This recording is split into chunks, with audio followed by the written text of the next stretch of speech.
Commander Lee Daeho pressed his face against the cold metal of the observation window. Below him spread the burning remains of New Sol Colony. Orange flames danced across the settlement where 50,000 humans had called home just 3 days ago. Now only smoke and twisted metal remained. The tactical display behind him painted the grim picture with red dots and warning signals. Every defensive position had fallen. Every communication relay was dead. The evacuation ships had taken the lucky ones to safety beyond the stars. But Daeho and his 200 soldiers were trapped on Taeyang 7 with nowhere to run. Captain Park Hye-jin walked up beside him. Her uniform was torn and dirty from 3 days of constant fighting. Blood stained her left sleeve where shrapnel had found its mark during the morning assault. She carried her rifle like it weighed nothing, but her shoulders drooped with exhaustion. "Sir, the last transport cleared the atmosphere 20 minutes ago," she said quietly. "We are officially alone down here." Daeho nodded without turning from the window. In the distance, he could see the dark shapes of Vorthak dropships landing like metal insects. Each one carried 50 alien warriors armed with weapons that could melt through tank armor. The math was simple and brutal. 200 humans against 5,000 Vorthak elite troops. "How many working communicators do we have left?" Daeho asked. "None, sir. The plasma artillery took out the last relay station this morning. We cannot contact the fleet or send any messages off-world." Daeho finally turned away from the window. His command bunker was carved deep into the mountainside beneath the ancient temple complex. The colonists had discovered the strange stone structures when they first settled Taeyang 7. Nobody understood who built them or why. The temples were older than human civilization, but somehow the air inside them was always breathable. The main temple sat directly above their bunker. Inside was a carved stone altar covered with patterns that seemed to shift and move when nobody was looking directly at them. The colonists had called it the Crest because the markings resembled some kind of family symbol or coat of arms. Dr. Kim Sora spent months studying it before the war started, but never figured out what it meant. "Sir, what are your orders?" Hye-jin asked. "The men are ready to fight, but we all know how this ends." Daeho walked to the center of the bunker where his staff waited. Sergeant Choi Min-ho stood at attention despite the bandages wrapped around his head. The old soldier had fought in more battles than anyone else in the unit. His eyes held the steady calm of a man who had faced death many times before. Private Yoon Tae-woo sat cleaning his rifle with shaking hands. At 19, he was the youngest member of their group. 3 days ago, he had been excited about his first real combat assignment. Now he looked like he had aged 10 years. Lieutenant Nam Yoon-ji checked ammunition supplies while Corporal Bak Jin-woo studied tactical maps that no longer mattered. Dr. Kim Sora sat in the corner with her portable scanner, still trying to understand the temple above them, even as their world fell apart. "Listen up, everyone," Daeho said. His voice carried clearly through the bunker. "The evacuation is complete. Every civilian has been taken to safety. We did our job. We held the line long enough for our people to escape." The soldiers turned to face him. Some looked relieved. Others seemed angry that their sacrifice had been necessary. Most just looked tired. "The Vorthak forces will be here within the hour. We have fulfilled our duty as soldiers of Terra Force. There is no shame in what we accomplished here." Daeho reached up and unpinned the command insignia from his collar.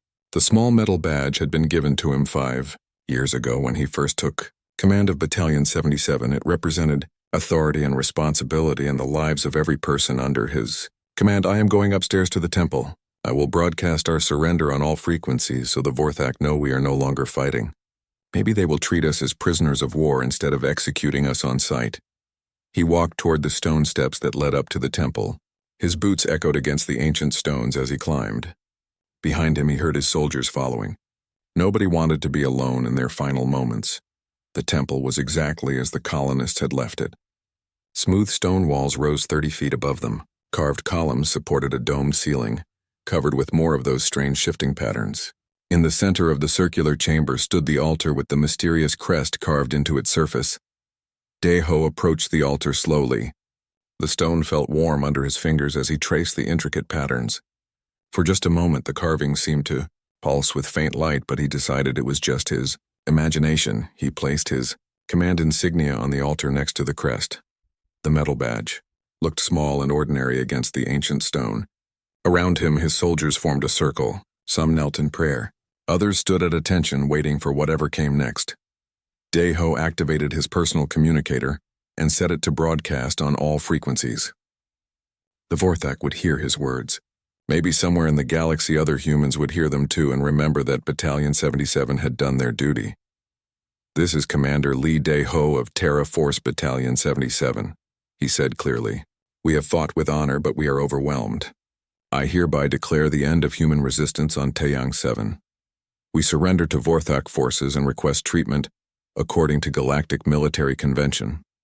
May our sacrifice buy time for the evacuation fleets to reach safety."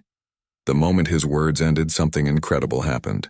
The crest began to glow with soft blue light that seemed to come from deep within the stone itself. The light grew brighter and brighter until it filled the entire temple with an otherworldly radiance. A harmonic sound filled the air. It was not quite music and not quite voices, but something that made every human present feel a strange stirring deep in their souls. The sound seemed to speak of ancient battles and lost civilizations and powers beyond human understanding. Daeho stared at the glowing crest in amazement. Around him, his soldiers whispered in awe and wonder. Dr. Sora rushed forward with her scanner, beeping wildly as it detected energy readings unlike anything in known science. Outside the temple, they could hear the roar of Vorthak engines growing closer, but inside the ancient chamber something was awakening after 50,000 years of silence. Something that had been waiting for this exact moment when humanity faced its darkest hour and chose to meet it with courage and honor. The Kaki. Crest pulsed brighter and Daeho felt power flowing through his body like electricity. Every soldier in the temple gasped as the same sensation hit them.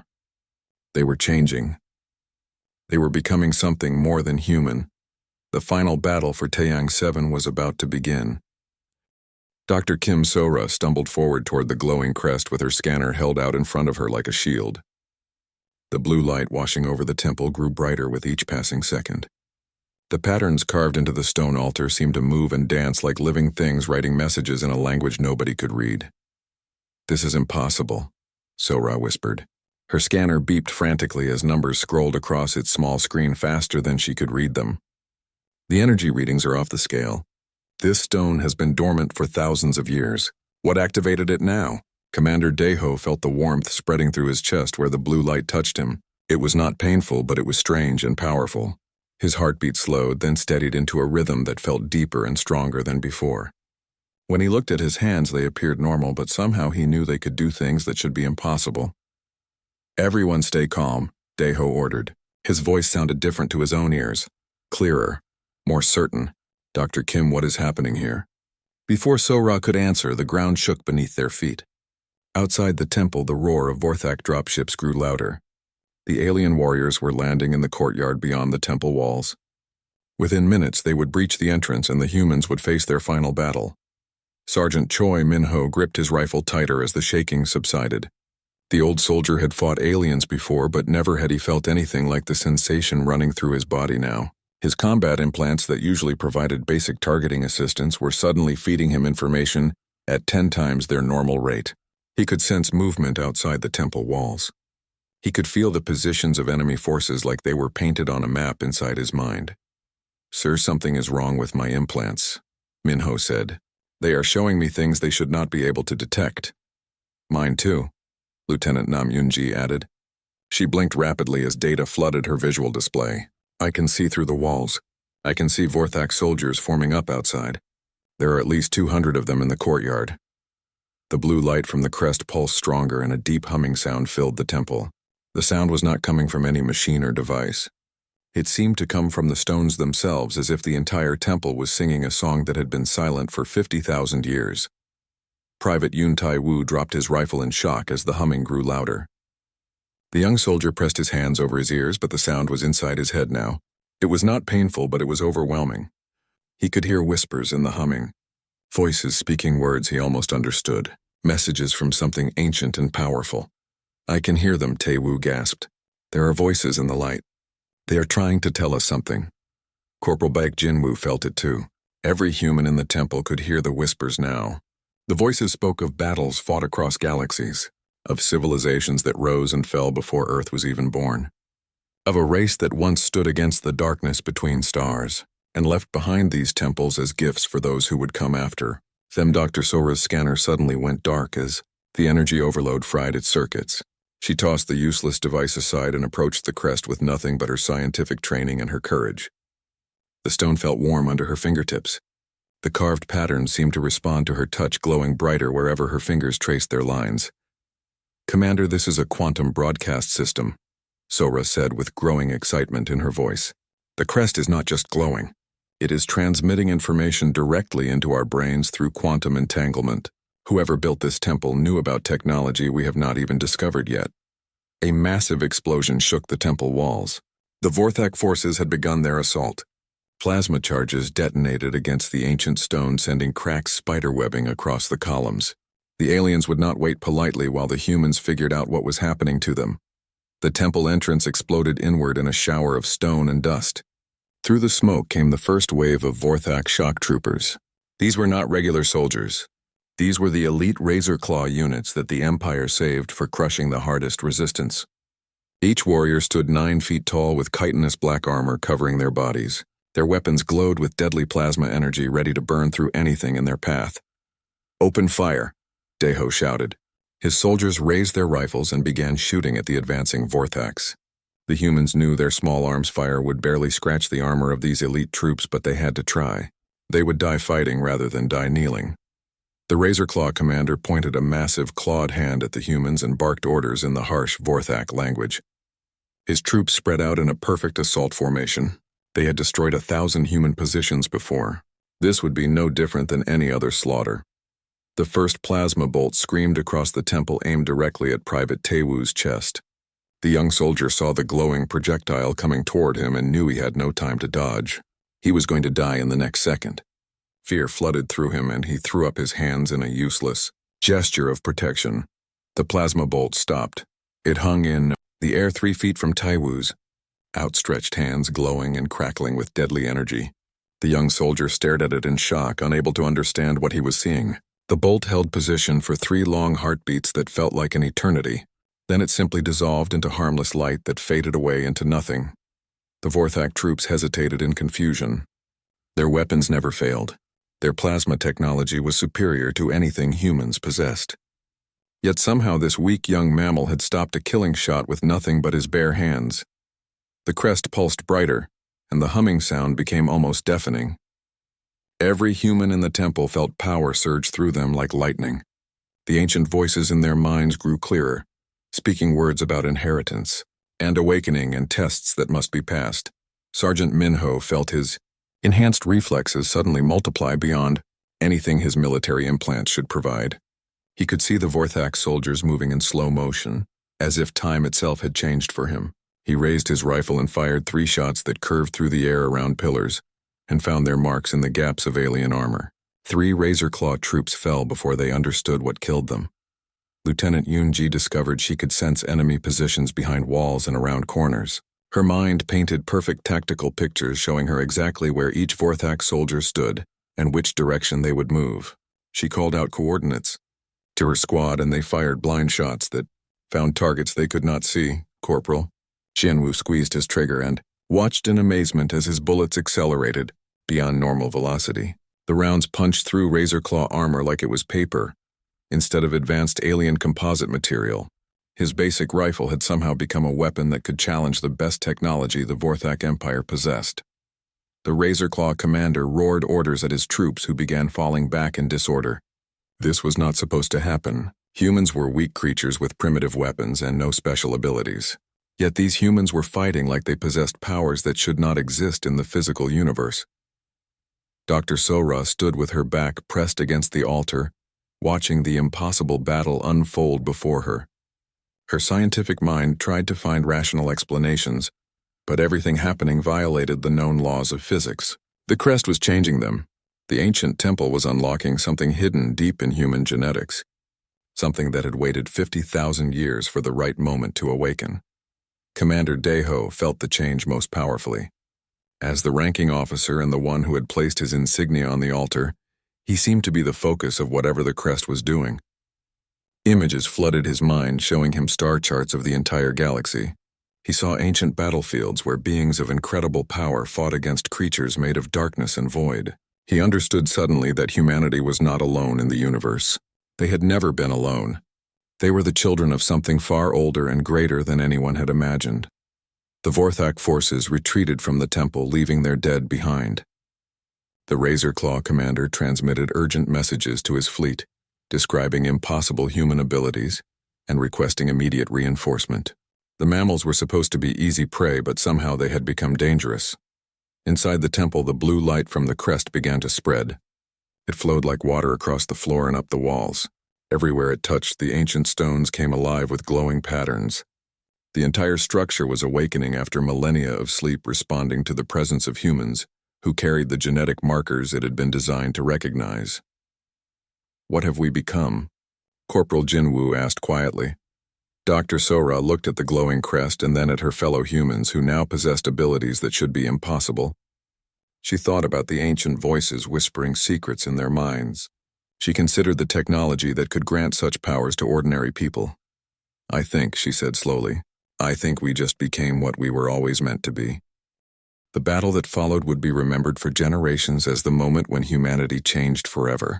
Commander Daeho led his 200 soldiers out of the temple and into the courtyard, where Vorthak forces had regrouped for another assault.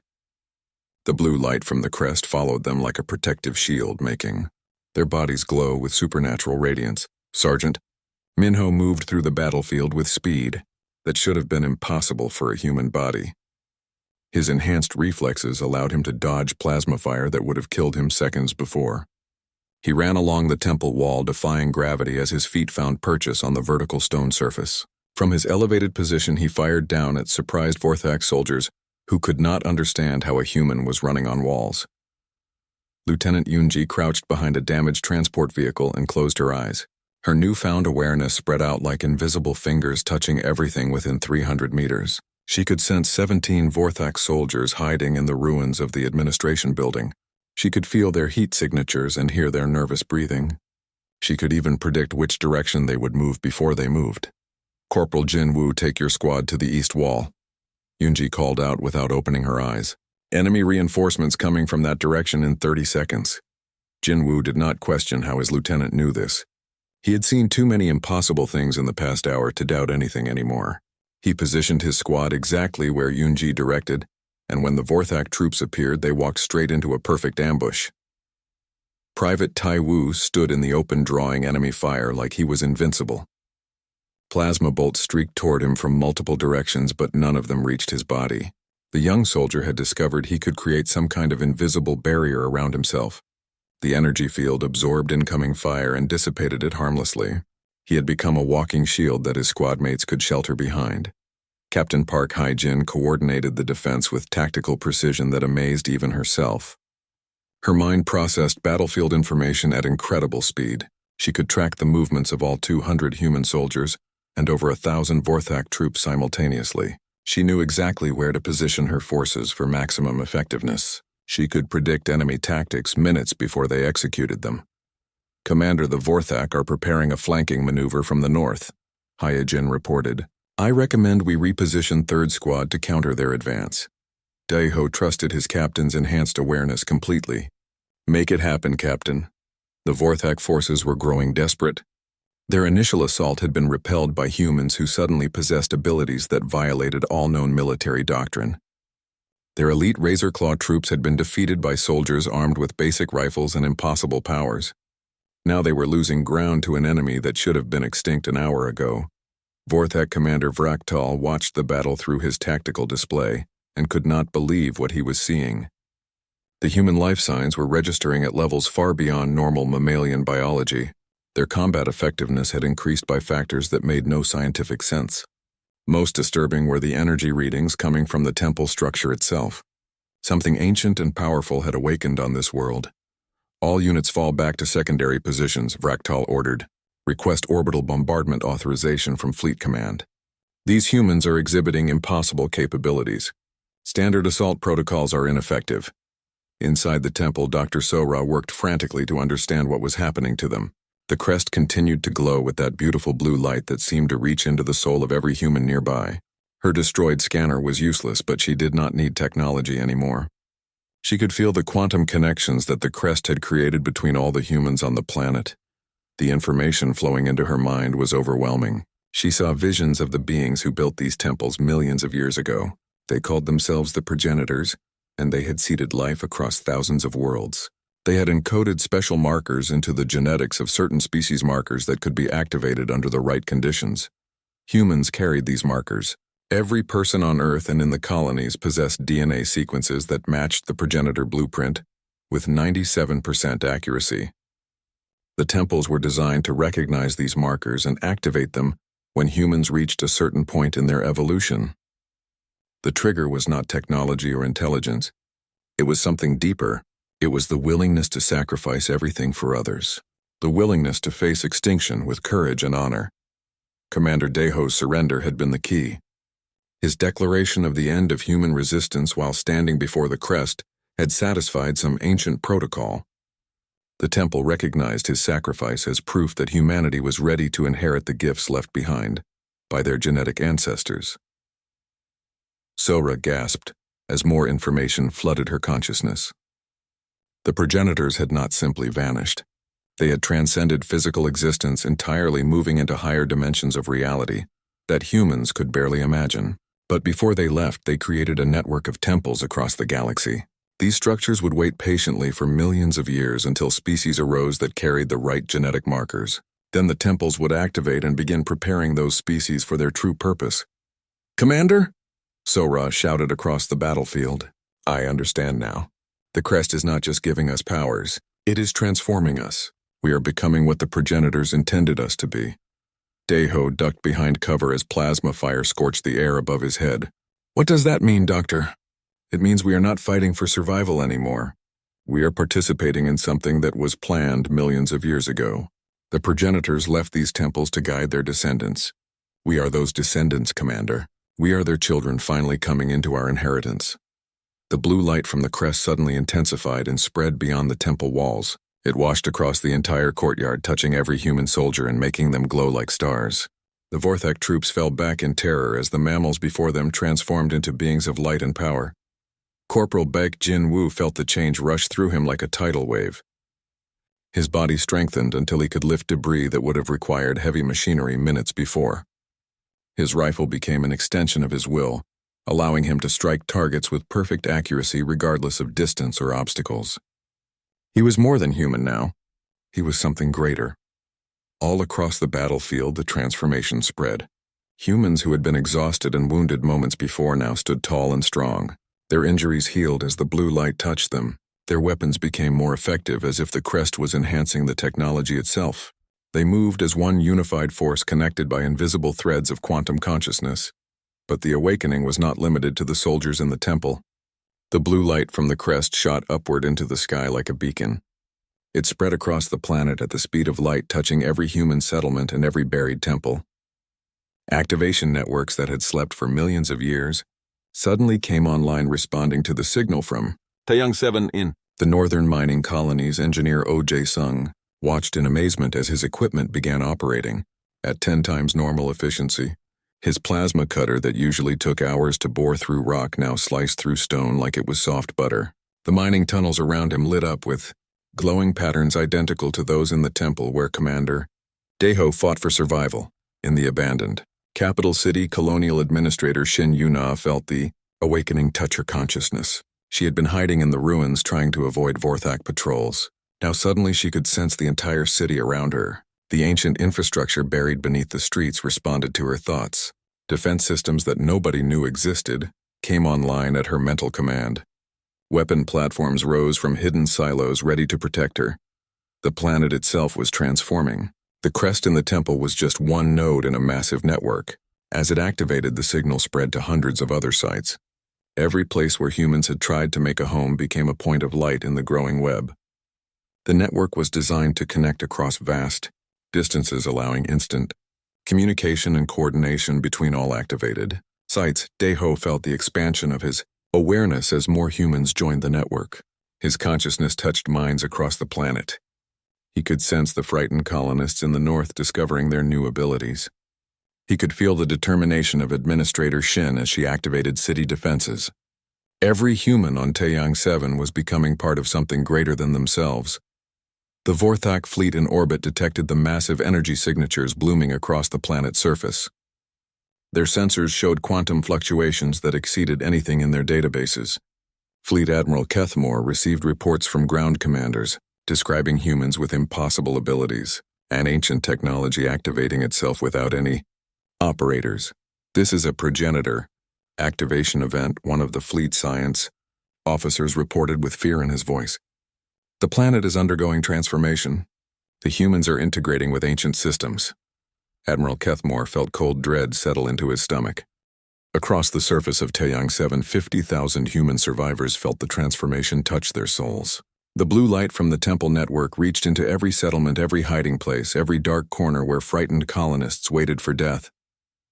What it brought was not death but rebirth. In the northern excavation sites, mining engineer O.J. Sung stood among his crew of 30 workers who had been trapped underground when the invasion began. They had survived by sealing themselves in the deepest tunnels, rationing food and water, while Vorthak patrols searched the surface above. Now the walls around them glowed with patterns identical to the temple crest, and power flowed through their bodies like electricity. "What is happening to us?" asked Lee Byung-ho, one of the younger miners. His hands shook as he watched blue light dance across his skin. Jae-sung felt knowledge flowing into his mind from somewhere beyond normal space. He understood suddenly that the mining equipment around them was more than simple tools. The progenitors had built technology into the very rock of this world. Equipment that humans thought they had invented was actually designed to interface with ancient systems buried deep in the planet's crust. "We are connecting to something old," Jae-sung said slowly as understanding grew in his thoughts. "This planet was a progenitor world long before we arrived. Our mining operations have been accidentally activating their technology all along." He reached out and touched the rock wall with his bare hand. The stone responded to his consciousness, showing him pathways through the earth that no scanner had ever detected. He could sense vast chambers far below filled with machinery that had waited millions of years for the right species to find them. "Everyone listen to me," Jae-sung called to his crew. "We need to go deeper. There is something down there that wants us to find it." On the surface near the abandoned capital city, Colonial Administrator Shin Yu-na discovered abilities she never imagined possible. The young woman had spent 3 days hiding in the ruins of City Hall, avoiding Vorthak patrols and wondering if she would die alone in the empty streets. Now she stood in the central plaza watching as ancient technology rose from beneath the pavement, responding to her thoughts. Defense platforms emerged. From hidden silos that no human engineer had ever known existed, weapon systems aimed themselves at the sky, tracking Vorthak ships in orbit. Energy shields flickered into existence around key structures, protecting them from bombardment. The entire city was transforming into a fortress, and Shin commanded it all through nothing but her will. She was not alone. Other survivors emerged from hiding as the network touched them. Chef Kang Min-jae, who had been sheltering in a restaurant basement. Teacher Han So-jin, who protected a group of children in an underground shelter. Mechanic Ru Tae-yang, who survived by hiding inside a damaged transport vehicle. All of them felt the awakening, and all of them gained abilities suited to their nature and experience. Min-jae discovered he could sense living things around him with perfect clarity. His years of working with food and understanding ingredients translated into an ability to detect life signs and distinguish friend from foe. So-jin found she could communicate across vast distances through the quantum network, her teaching experience making her a natural coordinator. Taeyang learned he could interface directly with any technology, human or alien understanding, its function and controlling it through thought. Alone, back at the temple, Commander Dae-ho coordinated the planetary defense through the network that connected all 50,000 humans on Taeyang 7. His consciousness spread across continents, touching every mind that had awakened to the progenitor inheritance. He could feel their fear and their courage. He could sense their determination to survive. "Dr. Kim, I need to understand what we are dealing with," Dae-ho said. "The Vorthak are preparing weapons that can destroy this entire planet. Can the network protect us?" Sora stood before the glowing crest with her eyes closed, processing information that flowed through quantum channels, invisible to normal human senses. The knowledge she gained was almost too vast to comprehend. The progenitors had built defenses into their temple worlds that could withstand attacks from enemies with technology far beyond what the Vorthak possessed. The network can generate shields, that exist partially outside normal space, Sora explained. The Vorthak weapons manipulate dark matter to crack planets. But if we shift our defensive fields into quantum dimensions, the dark matter weapons will have nothing to target. Can we do that in 6 hours? Deho asked. We already are, Commander. The network activated planetary defenses the moment it sensed the threat. Look, Sora gestured toward the temple entrance. Through the doorway, Deho could see the sky shimmering with rainbow colors as energy fields formed in the upper atmosphere. The aurora effect was visible from orbit, making the planet look like it was surrounded by a soap bubble made of light. Captain Hai-Jin monitored reports from all across the planet through her enhanced awareness. Sir, I am receiving confirmation from Administrator Shin in the capital. City defenses are online. Engineer O reports that northern mining sites have accessed underground facilities with weapons we cannot identify. Teacher Han has organized civilian survivors into coordination networks. We are becoming a unified defensive force. Lieutenant Unji added her own observations. The Vorthak ground forces are retreating to their landing zones. They know something has changed. Their commanders are pulling back rather than continuing the assault. In orbit above Taiyang 7 Fleet Admiral Keth Moore watched his tactical displays with growing alarm. The planet below was transforming before his eyes. Energy readings increased exponentially every minute. Defensive systems that had not existed an hour ago now covered the entire surface.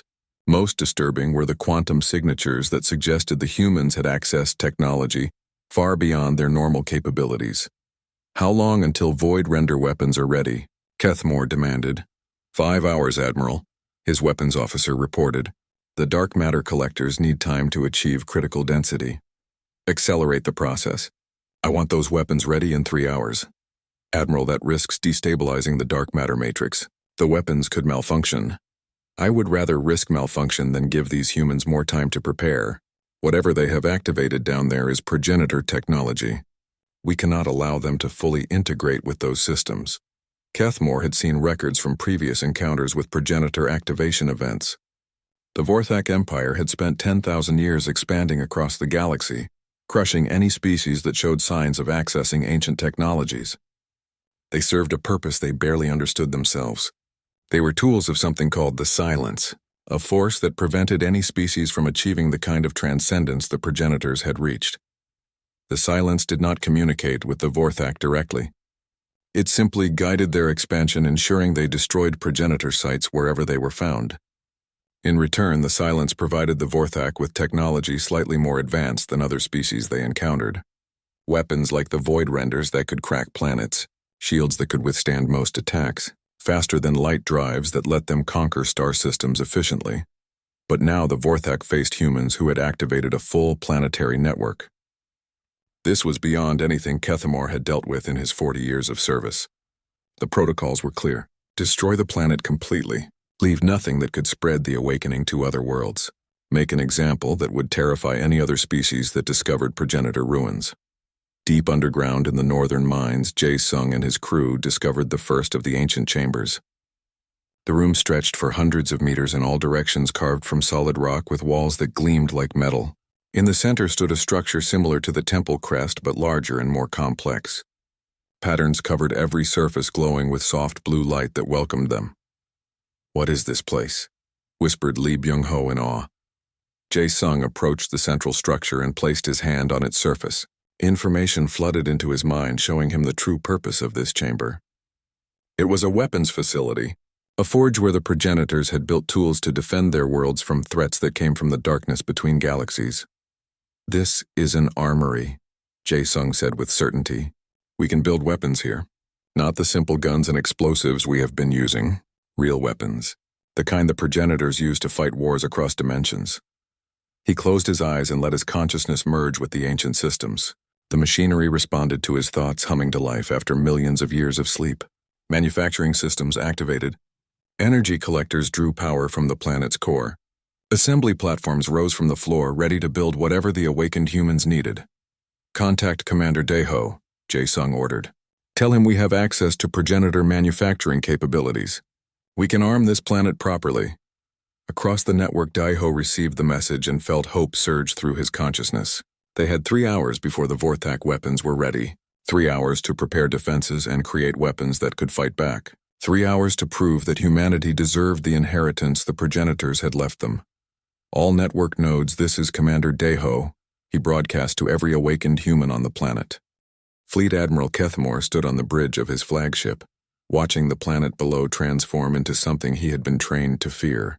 The energy readings coming from Taeyang 7 matched patterns in ancient Vorthak records, patterns that appeared only when progenitor networks achieved full activation. His orders from High Command were absolute and terrifying. "Admiral, we are receiving authorization codes for Void Render deployment," his communications officer announced. "High Command has classified this as an ascendant event. All protocols are now active." Kethmore felt his blood run cold. The Vorthak Empire had used Void Render weapons only 3 times in 10,000 years of expansion. Each time to prevent exactly what was happening on the world below. Each time to stop a species from achieving transcendence that could threaten the entire galactic order. "Begin charging sequence," Kethmore ordered. "I want those weapons ready in 2 hours, not 3. On the planet's surface, Commander Deho felt the urgency through the network. Every awakened human could sense the danger building in orbit. The Vorthak were preparing something that made their previous attacks look like children throwing stones. The network showed him visions of planets cracking apart and continents breaking into fragments that burned as they fell into dying suns. "Dr. Kim, can our shields withstand whatever they are preparing?" Deho asked. Sora stood before the temple crest with streams of data flowing through her consciousness. The information she received from the ancient systems was both encouraging and frightening. The progenitor defenses could protect them from conventional weapons and even from exotic technologies like antimatter bombs or quantum disruptors. But Void Render weapons operated on principles that reached into the fundamental structure of reality itself. "The shields will hold," Sora said carefully, "but barely. The Void Renders manipulate dark matter, which makes up most of the mass in the universe. They use it to create gravitational stress points that tear planets apart from the inside. Our shields exist partially in quantum dimensions, which gives us protection, but not immunity." "What are our chances?" Captain Hyojin asked. 70% survival if we maintain full shield strength. 50% if the Vorthak manage to achieve optimal firing solutions. Less than 30% if they deploy multiple weapons simultaneously. Deho absorbed this information and made his decision. "Then we cannot just defend. We need to attack. We need to stop them from firing those weapons." "Commander, we have no ships," Lieutenant Yunji pointed out. "The evacuation fleet took all our spacecraft. We are trapped on the surface." "Not anymore, we are not," interrupted Engineer Jae-sung through the network connection. His consciousness touched Deho from the underground facility in the northern mines. "Commander, the manufacturing systems down here are not just making weapons. They are building ships. The progenitors designed their facilities to produce everything needed for planetary defense, including spacecraft." Deho felt hope surge through him. "How long until you have something we can use?" "The first vessel will be ready in 90 minutes. It is not large, but it is fast and armed with weapons that should surprise the Vorthak. The systems are building 3 more behind it." In the capital city, Administrator Shin Yu-na coordinated civilian survivors into organized groups that could support the military effort. Teacher Han So-jin used her natural communication abilities to keep everyone connected and informed. Chef Kang Min-jae used his life sense abilities to locate scattered survivors and guide them to safe zones. Mechanic Ryu Tai-yang worked with the city defense systems, learning their capabilities and preparing them for the coming battle. "We have 2,000 civilians in the capital ready to help however we can," Shin reported through the network. "Most of us have no military training, but we all have new abilities we're learning to use." "Your job is to maintain the shield generators," Deho told her. "The city has 3 primary shield nodes. Keep them powered and protected. If the orbital bombardment gets through our outer defenses, you will be our last line of protection." "Understood, Commander. We will not fail." Across the planet, similar preparations were happening at every settlement. Humans who had been farmers and teachers and shopkeepers days ago were now operating ancient defense systems and discovering abilities they never imagined. The network connected them all, allowing instant communication and coordination that made them far more effective than their small numbers suggested.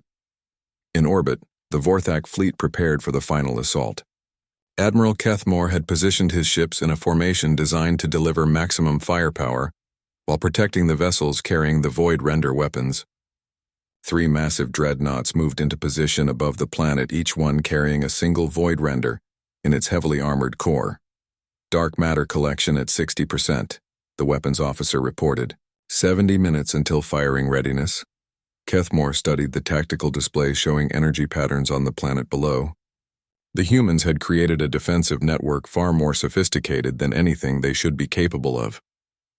But it would not be enough. Nothing could withstand 3 void renders firing simultaneously at optimal coordinates. The planet would crack like an egg and everything on it would burn. "Sir, we are detecting new energy signatures in the northern continent," a sensor officer called out. "Large-scale manufacturing operations. They appear to be building something." "Show me," Kethmore demanded. The main display zoomed to show the mining region where massive energy spikes indicated active construction. The readings suggested spacecraft assembly, though the sensor data was distorted by quantum interference from the progenitor network. "They are building ships," Kethmore realized with alarm. "How long until their first vessel is operational?" "Unknown, Admiral. The interference makes precise analysis impossible, but based on energy consumption patterns, no more than 90 minutes. Kethmore made a quick calculation. His void renders would be ready in 70 minutes. The human ships would launch in 90. He would have a 20-minute window to destroy the planet before they could mount any kind of counterattack. "Maintain current charging sequence," Kethmore ordered, "and prepare all fighter wings for launch. If any human vessels reach orbit, I want them destroyed." Immediately, deep underground, Jae-sung watched as the ancient manufacturing systems assembled. The first spacecraft with impossible speed and precision. The vessel took shape from materials that seemed to form out of thin air. Quantum fabricators built components atom by atom, following designs that had been perfected millions of years ago. The ship was beautiful in a strange alien way. Its hull curved and flowed like it was alive. Blue light pulsed along channels carved into its surface. Weapons pods emerged from its sides containing energy projectors that could strike targets across vast distances. Its engines used principles of physics that human science had not yet discovered. "Who is going to pilot this thing?" asked Lee Byung-ho, staring at the completed vessel. Jae-sung felt knowledge from the network flow into his mind. The ship did not need a trained pilot. It responded to consciousness directly. Anyone connected to the progenitor network could interface with it and control it through thought alone. The real question was who among them had the courage and skill to take this ancient weapon into battle against an entire fleet. "I will pilot it," said Corporal Baek Jin-woo, stepping forward. The young soldier had come down from the temple with a squad to help protect the manufacturing site. Now he volunteered for what might be a suicide mission. "I have flight training and my abilities let me interface with technology. I can do this." Jae-sung looked at the determined expression on Jin-woo's face and nodded. "The ship will respond to you. Just open your mind to it and let the connection form." Jin-woo approached the vessel and placed his hand on its hull. The blue light intensified, and suddenly his consciousness merged with the ship's systems. He could feel its engines and weapons as if they were part of his own body. He could sense its capabilities and understand its controls without any instruction. The ship welcomed him like it had been waiting millions of years for a pilot worthy of flying it. "Commander, this is Corporal Jin-woo," he broadcast through the network. "I am in the first ship and ready to launch. What are my orders?" Daeho felt pride and fear for the young soldier who was about to become humanity's first pilot of a progenitor warship. "Your mission is to delay the Vorthak long enough for the shields to reach full strength. Draw their fire. Make them worry about you instead of the planet. Can you do that?" "Yes, sir. I can do that." The underground facility opened massive doors in the ceiling that led to launch tunnels carved through kilometers of solid rock. Jin-woo guided his ship into the tunnel and felt the launch systems activate. Magnetic accelerators would propel him to escape velocity in seconds. His new ship could handle forces that would turn a normal human into paste. But through the network connection, his body had become strong enough to survive anything the vessel could endure. "Launch in 10 seconds, Jae-sung announced. 987. On the Temple Plaza, Commander Daeho gathered his best soldiers around him. They would follow Jin-woo into space in the next ships as soon as they were ready. For now, they could only watch and hope and pray that one brave pilot in an ancient vessel could buy them the time they needed. 3, 2, 1, launch. Corporal Baek Jin-woo felt the ancient ship respond to his every thought as hundreds of Vorthak fighters swarmed toward him like angry insects. His enhanced consciousness processed tactical data faster than any computer, showing him every enemy position and predicted trajectory. The ship's weapon systems glowed, with blue light eager to unleash power that had been dormant for millions of years. The first wave of fighters opened fire with plasma, cannons that could melt through standard ship armor.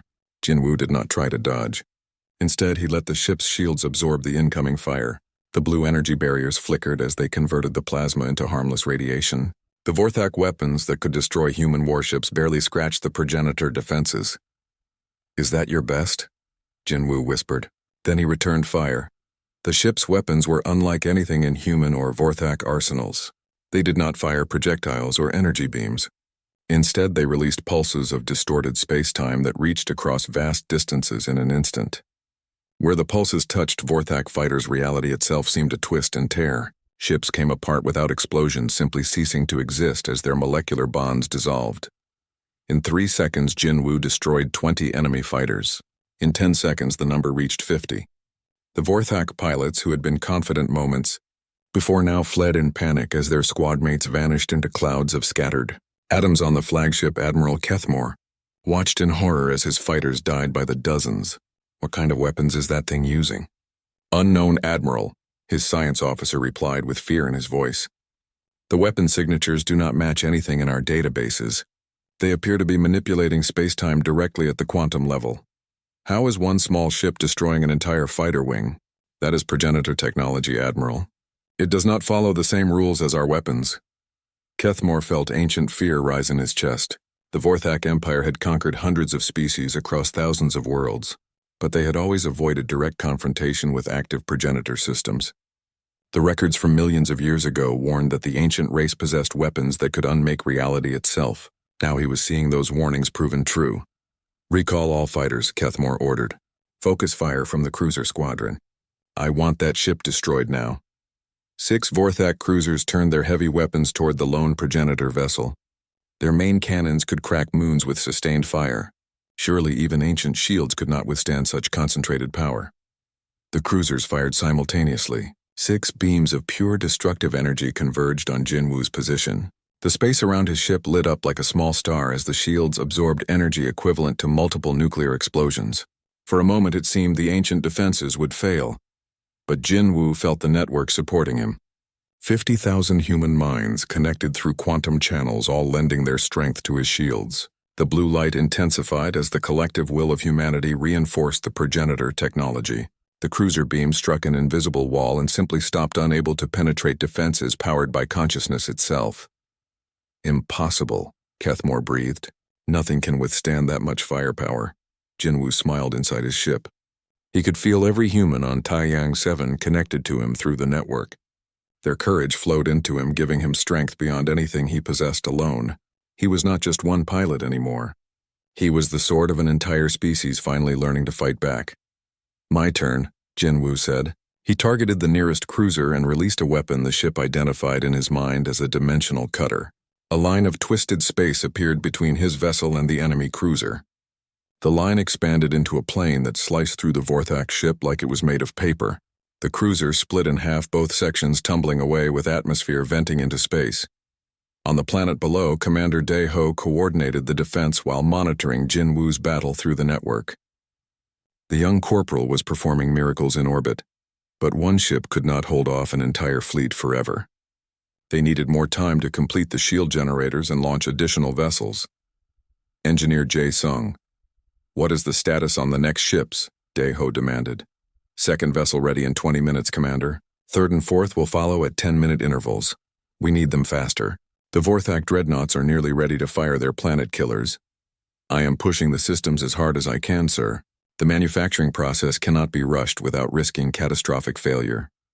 Dr. Sora monitored the countdown through her connection to the temple systems. 50 minutes until the void render weapons reached firing readiness. The mathematical precision of the ancient network showed her exactly how the battle would unfold. Jinwoo could delay the Vorthak for perhaps 30 minutes before overwhelming numbers forced him to retreat or die. They would still be 20 minutes short. "Commander, we need another option," Sora said. "One ship cannot buy us enough time." "What do you suggest, Doctor?" Sora closed her eyes and dove deeper into the progenitor archive, searching for anything that could help. The ancient knowledge was vast beyond comprehension. Weapons that could shatter stars, shields that existed in multiple dimensions simultaneously, technologies that treated the laws of physics as suggestions rather than rules. Then she found something that made her gasp. A defensive protocol designed specifically for situations exactly like this. A way to use the planetary network itself as a weapon. "Commander, the planet can fight back," Sora announced. "The network is not just defensive. It includes weapon systems built into the planet's crust. We can strike at the Vorthak fleet from the surface." "Show me," Deho ordered. Sora shared her discovery through the network. All across Taeyang 7 weapon platforms were buried beneath the surface. Artillery that could fire through atmosphere and strike targets in orbit. Beam emitters that could focus energy from the planet's core and project it across hundreds of thousands of kilometers. Missile systems that used quantum tunneling to appear directly beside enemy ships without crossing the intervening space. Why did these systems not activate automatically when the Vorthak attacked? Captain He-Jin asked. "Because they require conscious direction," Sora explained. "The progenitors did not build automated weapons. They believed that decisions about life and death should always involve conscious choice. We have to choose to use these weapons. We have to accept responsibility for what they do." Deho understood the weight of that choice. If they activated the planetary weapons, they would kill thousands of Vorthak soldiers, beings who were following orders just like human soldiers followed orders. But if they did nothing, the Vorthak would crack the planet and 50,000 humans would die. "Activate the weapons," Deho ordered. "Target the cruiser squadrons first. Leave the dreadnoughts alone until we understand the void render weapons better." Across the planet, weapon systems came online. In the northern mountains, artillery platforms rose from hidden silos. In the southern deserts, beam emitters emerged from beneath sand dunes. In the eastern forests, missile launchers appeared among the trees. Every system glowed with blue light as the network powered them with energy, drawn from the planet's molten core. "All weapons ready, Commander," Lieutenant Unji reported. Firing solutions computed and locked. Fire. The planet itself seemed to roar as hundreds of weapons discharged simultaneously. Beams of concentrated energy lanced upward through the atmosphere, leaving glowing trails. Artillery shells accelerated to impossible velocities, creating sonic booms that shattered windows in abandoned buildings. Missiles vanished from their launchers and reappeared in orbit beside startled Vorthak ships. The Vorthak fleet reeled under the sudden assault. Cruisers that had been bombarding Jinwu's lone ship now found themselves under attack from the planet they thought was helpless. Shields designed to stop ship-to-ship weapons failed against artillery that struck with the force of meteor impacts. Beam weapons cut through armor like it was made of foil. "Sir, we are taking heavy casualties," a Vorthak officer shouted on Kethmore's bridge. 3 cruisers destroyed, 7 more heavily damaged. "The planet itself is attacking us." Admiral Kethmore watched his fleet die and realized they had made a terrible mistake. They had assumed the humans were defenseless because their ships had evacuated. They had not considered that a planet integrated with progenitor technology was itself a weapon more dangerous than any fleet. "Pull back to maximum engagement range," Kethmore ordered. "Keep the dreadnoughts safe." "How long until the void renders are ready?" 40 minutes, Admiral. Then we survive for 40 minutes and then we end this. Accelerate the charging sequence. "I want those weapons ready in 30 minutes even if we risk malfunction." Jinwu felt relief flood through him as the planetary weapons joined the battle. He was no longer alone, facing impossible odds. His homeworld fought beside him, lending its strength to his struggle.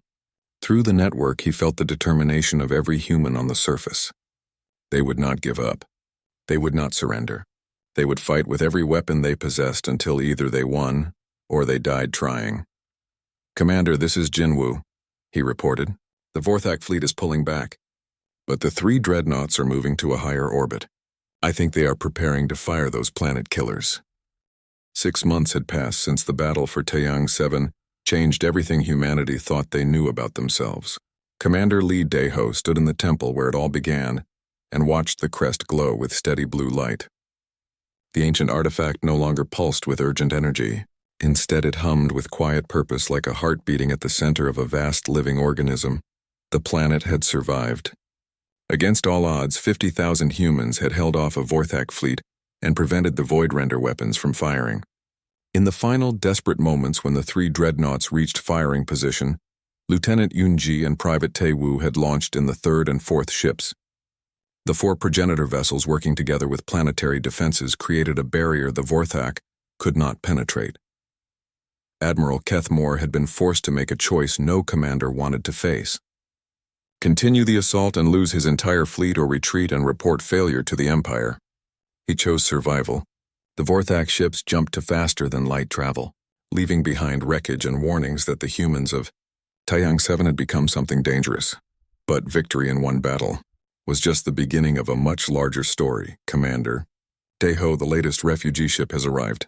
From the Cheonsa system, Captain Hyejin reported. She walked across the temple plaza with confidence that came from 6 months of growing into her enhanced abilities. That brings our population to 200,000. The agricultural settlements are struggling to feed everyone. Daeho nodded. Word of the awakening had spread through human space faster than anyone expected. Refugees from dozens of colony worlds fled to Taeyang 7, seeking the protection and transformation that the progenitor network offered. Every human who arrived and connected to the network gained abilities beyond normal human limits. Every new arrival made the defensive system stronger. How are the new arrivals adapting to the network? Daeho asked. Better than expected. Dr. Kim has developed training protocols that help people integrate with the progenitor systems without overwhelming them. Most adapt within 48 hours. Dr. Sora had become the leading expert on progenitor technology in human space. Her research had unlocked secrets that changed everything from medicine to manufacturing. She could heal injuries that would have been fatal before. She could communicate across star systems instantly through quantum channels. She had become something between a scientist and a priestess, serving the ancient knowledge that flowed through the network. Commander, we have another problem. Hyejin continued. Long-range sensors are detecting massive objects moving in deep space. They are coming from outside the galaxy, heading toward the core systems. The quantum signatures match nothing in our databases. Daeho felt a chill run through him despite the warm glow of the Crest. The progenitor archives had warned about this. The silence was real, and it was coming. The force that had destroyed countless civilizations across millions of years had detected the awakening on Taeyang 7. Now it was sending ships to crush humanity before they could spread the awakening to other worlds. How? Long until they arrive in human space. Daeho asked. 3 years at current velocity, maybe less if they can accelerate. 3 years. It seemed like a long time, but Daeho knew it was barely enough. They needed to spread the awakening to every human world. They needed to build defenses that could withstand enemies far more dangerous than the Vorthak. Most importantly, they needed to find other species who might be ready for their own awakening. Contact Captain Park Hyejin, Daeho said. Tell her to prepare the expedition fleet for launch. Hyejin had been promoted and given command of humanity's first true starship. Not a converted cargo hauler or military patrol boat, but a vessel built from the ground up using progenitor technology integrated with human engineering. It was called the New Dawn, and it could travel between dimensions, crossing distances that would take conventional ships months in a matter of days. The New Dawn would carry the awakening to Earth itself. The homeworld of humanity had not yet connected to the progenitor network. The temples there remained dormant, waiting for the right catalyst. Captain Park would bring that catalyst and begin the process of awakening billions of humans who did not yet know what they could become. In the underground facilities, engineer Jae Sung supervised the construction of a dozen more warships. Each vessel was slightly different as human creativity combined with progenitor technology to create new designs. Some were fast scouts that could slip through enemy sensors. Others were heavy cruisers built to stand and fight. All of them glowed with blue light that marked them as products of the ancient awakening. Commander, we are producing ships faster than we can train pilots, Jae Sung reported through the network. We need more people with flight experience. I am working on that, Daeho replied. Every refugee ship brings former pilots and navigators. We will have enough crew soon. Across the planet, humans work to build the infrastructure needed for a civilization that spanned dimensions. In the capital city, Administrator Shin Yu-na coordinated civilian government that operated through quantum democracy. Every citizen could participate in decisions through the network, making their voices heard instantly. It was messy and chaotic, but it was also more fair than any system humanity had tried before. Teacher Han, Sojin established schools where children learned to use abilities that would have seemed like magic to their grandparents. Young students practiced moving objects with thought and communicating across vast distances through quantum links. They grew up understanding that humanity was part of something greater than one small world, or even one galaxy. Chef Kang Minjae used his enhanced senses to develop new food production methods that could feed the growing population. His ability to sense and manipulate living things let him accelerate plant growth and improve crop yields beyond anything conventional agriculture could achieve. Hunger became a problem of the past on Taeyang 7.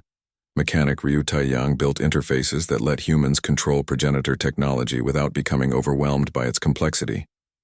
His work made it possible for ordinary people to operate systems that had been designed for beings with millions of years more evolution. He created the bridge between human intuition and ancient power, but not everyone embraced the changes. Some refugees arrived hoping for safety, but fearing the transformation. They saw the glowing blue light and the enhanced abilities and worried about losing their humanity. They gathered in settlements on the edges of awakened zones, trying to remain unchanged in a world that was evolving around them. Daeho understood their fear. 6 months ago, he had been a normal human soldier. Now he could sense minds across an entire planet and coordinate defenses that operated in multiple dimensions simultaneously. Sometimes he wondered if the person he had been still existed inside the being he had become. "The Crest still speaks," Dr. Sora said quietly.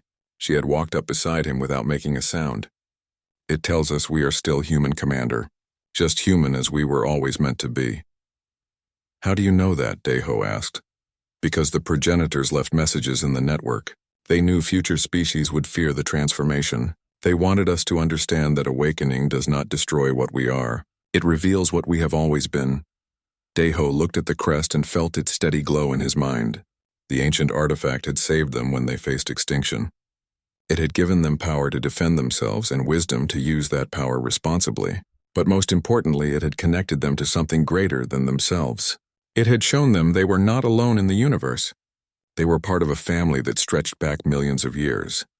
"Dr. Kim, what happened to the progenitors?" Daeho asked. "Where did they go?" Sora smiled. "They transcended physical existence. They became beings of pure consciousness living in dimensions we cannot yet perceive. But they are still there, Commander. Sometimes I can feel them watching us through the network. I think they are proud of what we are becoming." In orbit around Taeyang 7, 4 progenitor warships patrolled the space lanes, protecting the constant flow of refugee vessels. Corporal Jin Woo commanded the first ship with the confidence of 6 months' combat experience. He had fought off 3 more Vorthak raids and helped evacuate 2 colony worlds before they fell to alien conquest. He was barely 20 years old, but he had become one of humanity's greatest pilots. Sergeant Minho flew beside him in the second ship. The old veteran had found new purpose in his enhanced life. He trained younger pilots and shared the wisdom of decades of combat experience. He told them that weapons were just tools, and the real battle was always in the mind and heart. Lieutenant Yoonji explored the edges of the star system, mapping jump points and hidden resources. Her enhanced awareness made her the perfect scout, able to sense dangers long before sensors detected them. She found 3 more dormant progenitor sites in the outer planets and helped activate them, expanding the network even further. Private Taewoo, who had been terrified during that first battle 6 months ago, now commanded the 4th ship with steady courage. He had learned that fear was natural, but it did not have to control his actions. He protected refugee ships and fought when necessary, always remembering the moment when the Crest first awakened and changed his life forever.